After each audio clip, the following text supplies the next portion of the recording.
What up, guys? Seffry 365 here. We're gonna do a gun collection video today, and we ain't gonna waste no time. Let's get it. All right. Ready? Yep.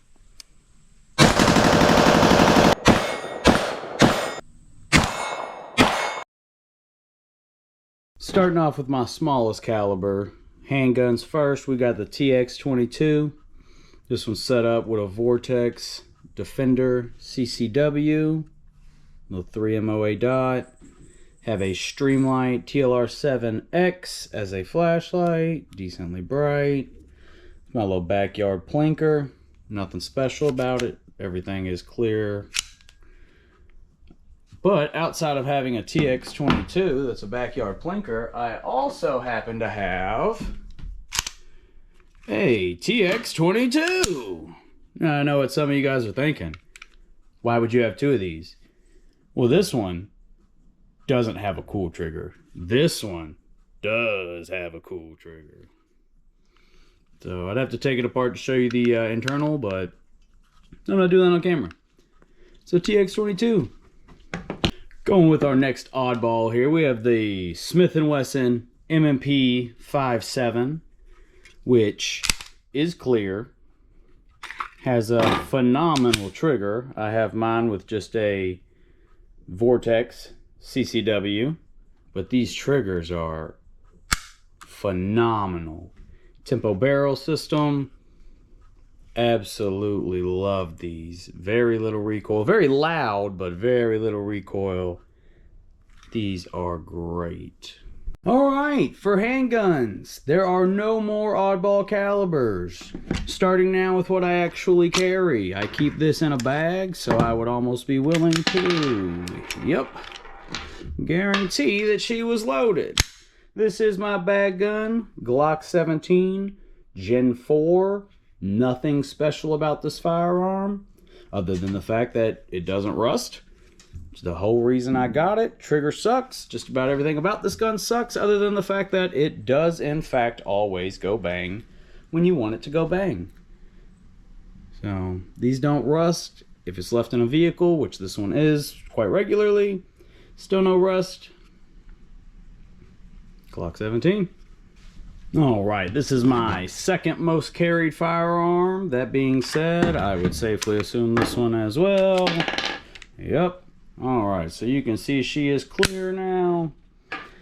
But my M&P 3.6 inch compact with a Holosun. Do nothing else to these guns because these guns are fantastic. That's what I have on my waist 90% of the time. Everyone likes to be like, I can see your gun when it's in the bag. And I'm like, this is the one you should be concerned about. You don't be concerned about the one in the bag. It's normally just to distract you and or to hand off to somebody. But the M&P 3.6 inch compact. Alright, so this is the new guy on the block. I haven't fully started carrying him yet. He's clear. But it is the Canik Meta MC9 LS. I put an O sight on it. Everybody was raving about these triggers. On the full-size guns, I do not like the recoil impulse. It does not seem right. On these little micros, though, the recoil impulse here is pretty good. I know everybody loves these triggers, which I gotta say, a damn good trigger. But nothing on it other than the the O-Sight SE. Got about 700 rounds through it. I get about another 3, 4, maybe 500 more. She may become the new EDC, take place of that Smith & Wesson, but she's definitely nice. So this one, for the longest time, was my bedside gun. This right here is an M&P 1.0 Performance Center. She is clear. I've got a Holosun 407K. I'm sorry, 507K. It has the V ports. And then I also have an Apex duty rated trigger.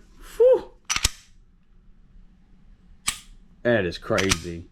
This, for the longest time, was my bedside gun. I'm thinking about making this a carry as well now, because I have replaced my bedside gun. What have I replaced my home defense gun with, you may ask? Well, the M&P 2.0 Performance Center metal carry comp, have an extended mag release. She does not have one in the head. However, she does have an X300, an EPS carry, and a phenomenal trigger. Oh my gosh. And a massive chunk port as well. Beautiful cuts in the slide. M&P knocked it out of the park with this one though. I don't know if you guys have ever fired one of these, but man, did they knock it out of the park. But that is my bedside gun. Now at this point we're running low on handguns. However, this is the Ruger RXM. I have the 17 round grip, or the full size frame. I also have a Timney trigger. Phew. Reset's a little long on that, but phew, is she smooth under live fire. I also have this Sig Foxtrot. My brother-in-law actually got it and didn't like it, and he was like, hey man, instead of it going to waste, here you go. But then I also have a Vortex Defender ST. If you have never shot one of these RXMs, their original trigger is trash, but once you change it to the Timney, these firearms are amazing. And I'm super excited to do a PDW version of this.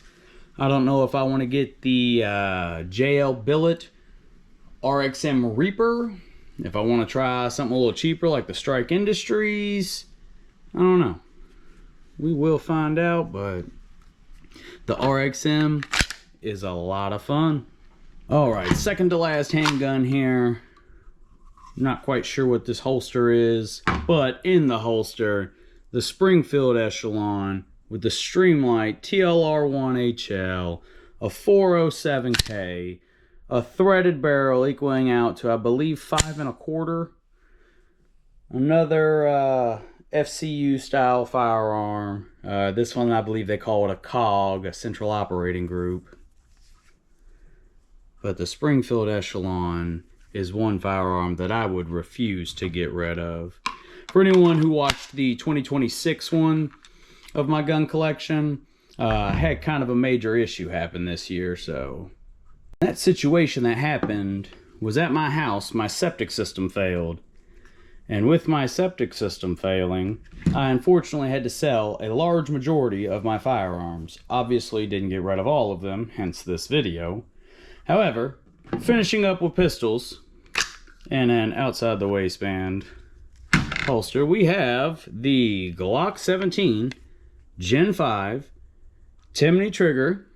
Got some handle it grips and a Trijicon SRO.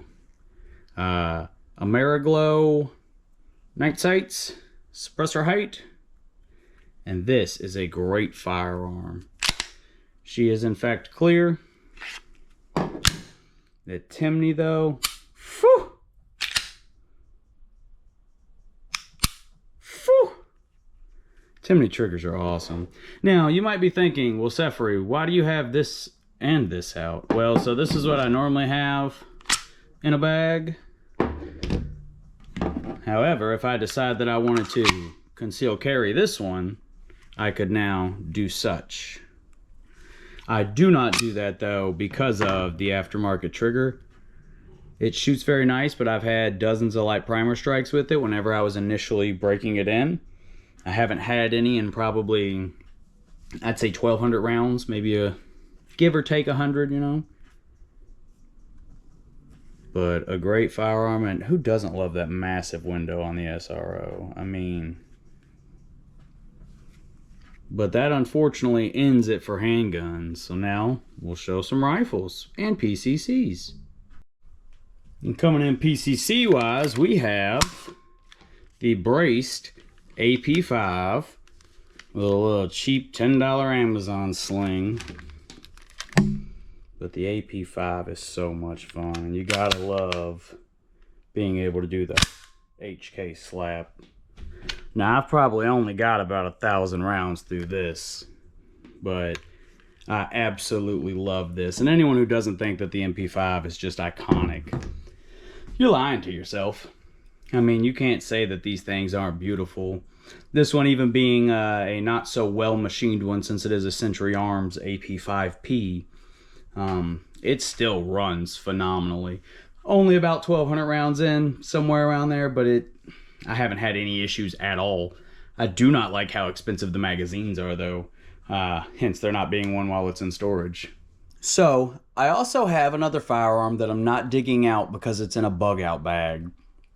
It's just a Kel-Tec Sub 2000 Gen 2, where the grip is a Glock 19 size grip. So it takes the 15 round mags and the 17 round mags. It's spray painted camo. I posted about it if you wanted to go look at my post to see what it looks like. However, moving on to the next one, I'm sure you guys were thinking, well, if his septic failed and he had to replace his septic, how expensive could that be? It was $20,000. Well, snap, crackle, pop, he must have got rid of all of his nicer firearms. Nope. Not all of them. MPXK, collapsible brace, primary arms, what is it, the Cyclops? Yeah, 1X. It's a prism optic though, so it's got an etched reticle, so it's always there. If I can't see it, it's always there. You can also turn it on. Then I put a Olight Valkyrie on, that way I could have some sort of weapon light, because the previous light I had mounted to the side was way worse than an Olight. I actually don't mind the Olight.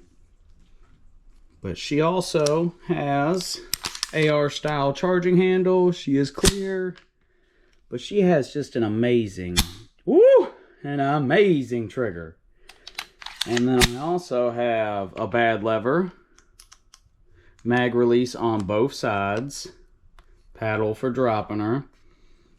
But this is a great firearm. I absolutely love this thing.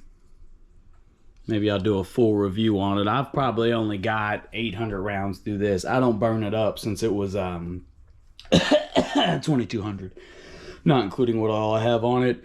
And it's still not done. As you can maybe tell, how do you hold this if you need your hands? I don't have a sling.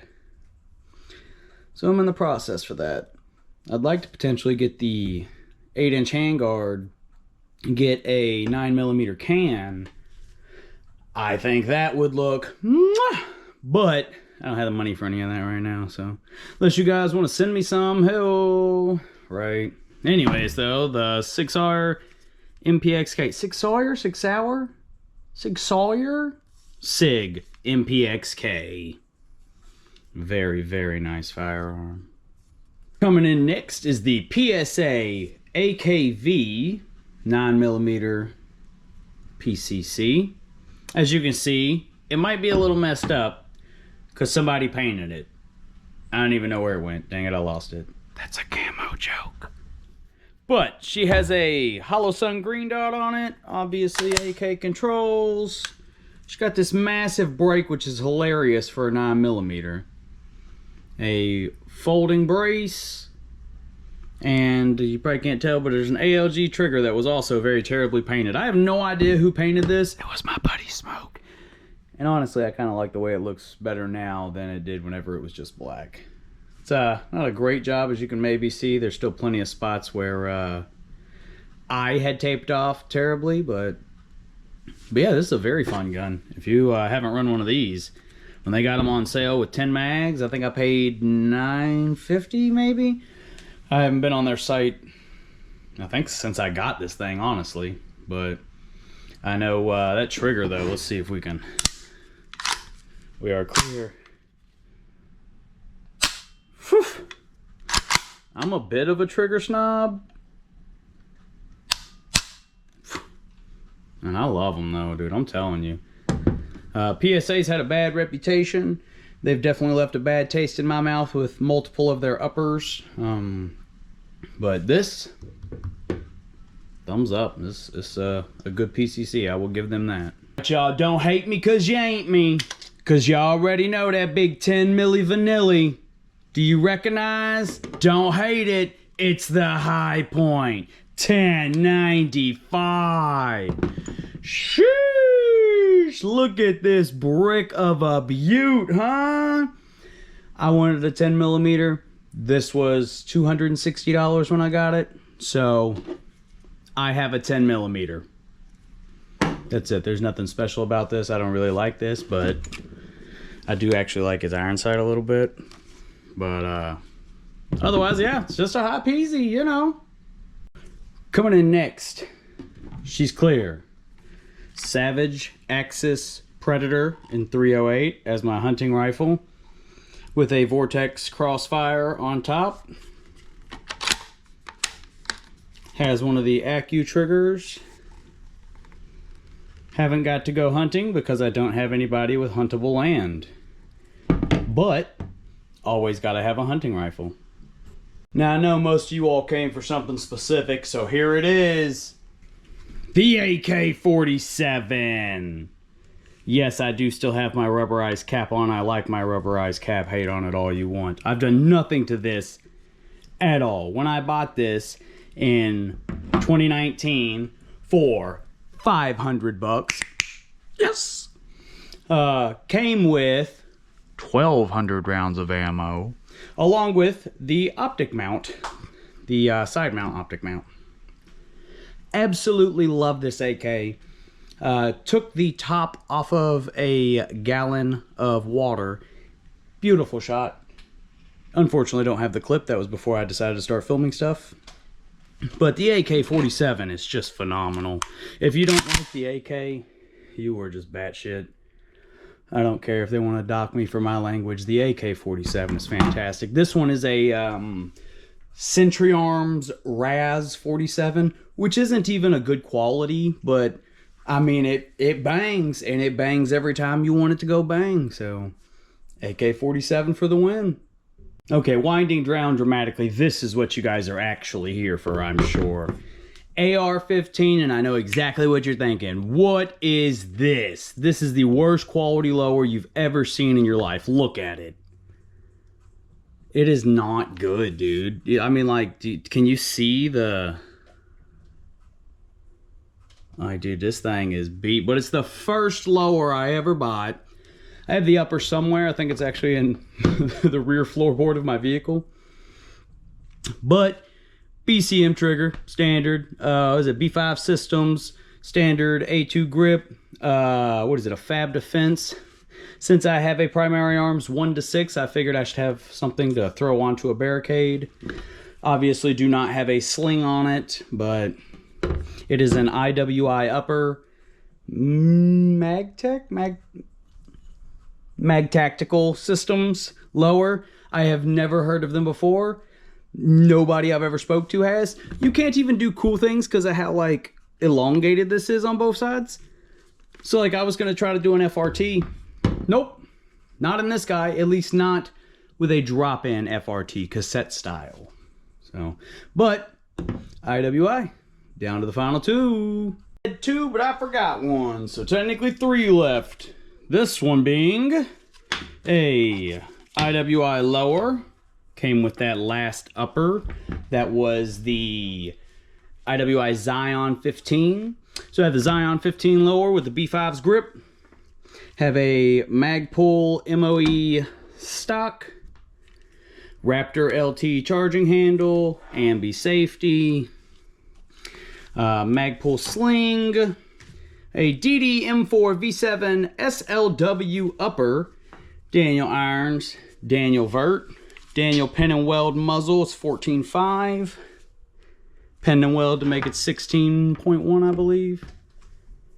Absolutely love this, but she does get hot. The SLW is super lightweight. Super lightweight means it has a pencil barrel, so it just overheats. After probably 10 rounds in decent succession, your accuracy is thrown off a bit. I'm never trying to burn through my rifle ammo, so I don't necessarily have to worry about that. I'm doing, you know, draw 2-2, right? Maybe a transition 2-2, but for the most part, though, this thing, Nice and light. Daniel irons. I mean, can't really complain about anything with her. She's pretty nice. So we'll go on to my baby. Yeah, now it's my baby, which is a DD M4 V9 with an EOTech. I could not tell you which type of EOTech. I have the vert grip, the rail panels because she is a quad rail. I have the Streamlight Tac Pro, or ProTac, sorry, ProTac. And then I have what is probably my favorite thing about this weapon is it has the fun switch. Oh yes, boys, that is right. She has the fun switch, and she does in fact have fun. But this would be my duty rifle, if you will. A lot of fun to shoot. This is what I do most of my training with. It's the only one I really trust and take serious.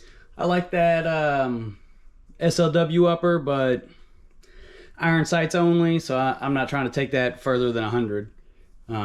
With this, hit 150 no problem. There's not too many areas where I think I would ever have to take a shot like that, mainly because I'm not out in the open.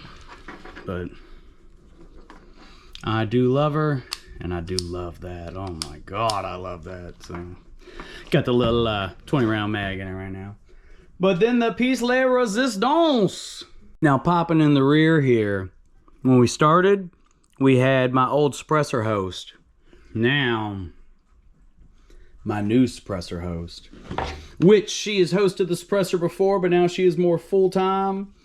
M&P 1522, Magpul stock, Magpul grip, Magpul flip-up irons, Magpul rail covers. Silencer Co. Sparrow 22. That being said, obviously it's a 22, and it is polymer. Up top, I have a SIG MSR, the Gen 1, which was fantastic. If you never had one, you missed out because these are damn near bomb-proof. Had to switch up my suppressor setup, though, because my TX22, I don't know if my barrel is just shot out at this point or what. I doubt that. Might just be extremely dirty. Maybe the lockup for suppressor to barrel wasn't that good on it. I don't know. My point of aim, point of impact was terrible. It varied so largely. I mean, you're talking probably 1.5 inches at 15 yards, which is freaking crazy, especially for a 22 in my opinion. Threw the suppressor on this, obviously. Taking shots in the backyard of groundhogs. I mean, hitting them dead between the eyes with this. I've gotten 2 in the past week, so groundhogs, your days are numbered. But all that being said, collection obviously gone down in size. Hopefully, assuming life doesn't keep lifing at me, we'll be able to get the collection going back to a good healthy level again. But for the time being, this is the 2026 gun collection for Seffry 365. I'm Seffry. You guys take care. If you don't know, now you know.